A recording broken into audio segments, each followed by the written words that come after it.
Welcome to my channel chai biscuit. ఈరోజైతే నేను పేలాలు చూపిస్తున్నాను.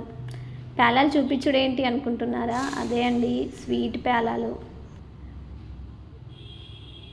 ఇలా చేసుకొని తిన్నారనుకోండి, మంచి టేస్ట్ వస్తుంది. ఎప్పుడూ ఒకే రకంగా కాకుండా ఇలా చేసి పిల్లలకి పెట్టండి, వద్దనకుండా తినేస్తారు. స్టవ్ మీద డిష్ పెట్టుకొని ఈ పేలాలను ఇలా క్రిస్పీగా అయ్యేంత వరకు వేయించుకోవాలి. ఈ వేగిన పేలాలను ఒక ప్లేట్లోకి తీసేసుకొని పక్కన పెట్టుకోవాలి. అలాగే ఇదే డిష్లోకి సగం కప్పు వరకు షుగర్ వేసేసుకొని ఇందులో ఒక ఇలాచీ వేసుకొని వాటర్ వేసేసుకొని దీన్ని పాకం వచ్చేంత వరకు ఉంచుకోవాలి. ఈ పాకం అంటే ముదురు పాకం కాదు, లేత పాకం వచ్చేంత వరకు ఇలా వచ్చేంత వరకు ఉంచుకోవాలి. ఇప్పుడు దీంట్లోకి వేయించుకున్నటువంటి పేలాలను వేసేసుకొని ఇవన్నీ కూడా దగ్గరకు వచ్చేంత వరకు ఇలా కలుపుకోవాలి.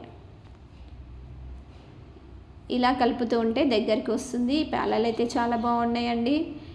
ఇలా చేసి పెడితే వద్దనకుండా తినేస్తారు. ఎప్పుడు ఒకే రకంగా కాకుండా ఇలా కొంచెం డిఫరెంట్గా చేసుకున్నారనుకోండి, పిల్లలైతే భలే తినేస్తారు. స్వీట్ అంటే ఎవరికి ఇష్టం ఉండదు, అందరికి ఇష్టమే. కాబట్టి ఇలా చేయండి, చాలా అంటే చాలా బాగున్నాయి. ఇలా దగ్గరికి రాగానే ఒక గిన్నెలోకి వీటిని తీసేసుకోవాలి. ఇవి అస్సలు ముద్ద కట్టకుండా విడివిడిగా చాలా బాగున్నాయండి. మీరు ఒక్కసారి ట్రై చేసి టేస్ట్ చేసి మీకు ఎలా అనిపించింది అనేసి ఒక కామెంట్ పెట్టండి. అలాగే మీ అందరికి కూడా రిక్వెస్ట్ అండి, మా ఛానల్ ఎవరైతే చూస్తున్నారో, ఎవరైతే ఇప్పటివరకు సబ్స్క్రైబ్ చేసుకోలేరో వాళ్ళందరూ తప్పకుండా సబ్స్క్రైబ్ చేసుకోండి, లైక్ చేయండి, షేర్ చేయండి. Thank you.